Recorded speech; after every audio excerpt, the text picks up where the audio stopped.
নমস্কার বন্ধুরা, গডলি গ্রেসে আপনাদের সবাইকে স্বাগত। অনেকদিন ধরেই ভেবেছিলাম যে গডলি গ্রেসে আপনাদেরকে আমি সামনে এসেই আপনাদের স্পিরিচুয়াল কিছু কথা বলবো।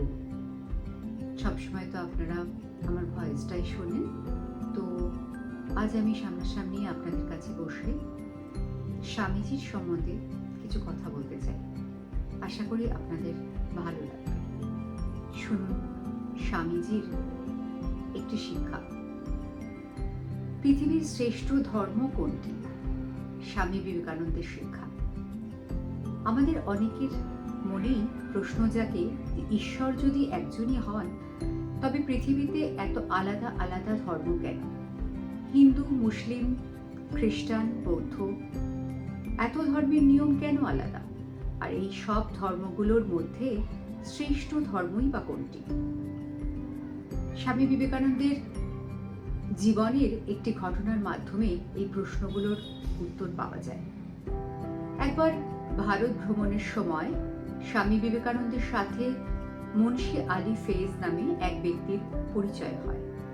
মুন্সি আলী স্বামীজিকে জিজ্ঞাসা করেন, স্বামীজি, আল্লাহ যদি এক হন, তবে তিনি আলাদা আলাদা ধর্ম কেন বানালেন? কেন তিনি সবাইকে একই রকম বানালেন না? আর এত ধর্মের মধ্যে আমি কোনটিকে শ্রেষ্ঠ বলে মানব? স্বামীজি হেসে উত্তর দিলেন, ঈশ্বর একজন বড় শিল্পী। একজন শিল্পী যেমন একই ছবি বারবার আঁকতে পছন্দ করেন না, তেমনি ঈশ্বরও তার সৃষ্টিতে বৈচিত্র্য নিয়ে এসছেন। এই বৈচিত্র্যের কারণেই তিনি আলাদা আলাদা জীবজন্তু ও বিচিত্র ধরনের মানুষ সৃষ্টি করেছেন। স্বামীজি ব্যাখ্যা করেন যে ধর্ম ঈশ্বর বানাননি, মানুষ নিজের সুবিধা এবং দেশের জলবায়ুর উপর ভিত্তি করে ধর্মের নিয়মগুলো তৈরি করেছে। খাদ্যাভ্যাস। যে এলাকার জমি উর্বর, সেখানে মানুষ চাষাবাদ ও পশুপালন শুরু করে এবং গরুর দুধ খেয়ে জীবন ধারণ করে বলে গরুকে মাতা হিসেবে সম্মান দেয়। আবার মরুভূমি অঞ্চলে চাষাবাদ সম্ভব ছিল না বলে সেখানে পশু শিকার করে খাওয়ার প্রথা তৈরি হয়। শৌচবিধি। আরব দেশে জলের অভাব ছিল, তাই সেখানে অল্প জলে হাত মুখ ধুয়ে নামাজ পড়ার নিয়ম রয়েছে।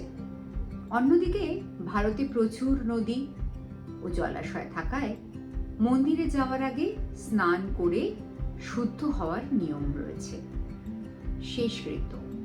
আরব দেশে গাছ কম থাকায় মৃতদেহ কবর দেওয়ার প্রথা প্রচলিত হয়, কিন্তু ভারতে প্রচুর কাঠ পাওয়া যেত বলে মৃতদেহ দাহ করার প্রথা তৈরি হয়েছে।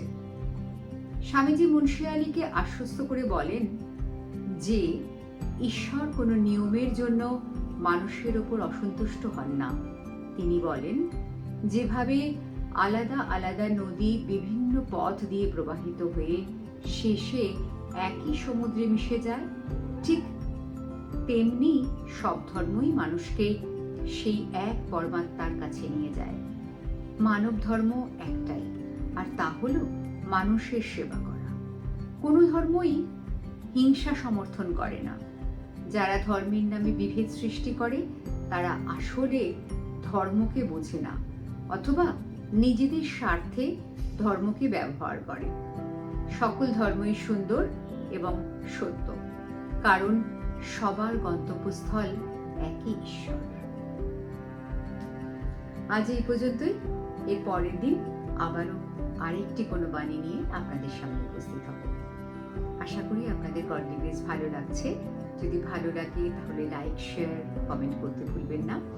আর যারা নতুন দেখছেন এই চ্যানেলটি, অবশ্যই সাবস্ক্রাইব করে পাশে থাকা বেল আইকনটি অন করে অল বাটনটি সিলেক্ট করে রাখবেন। আজ তাহলে আসি।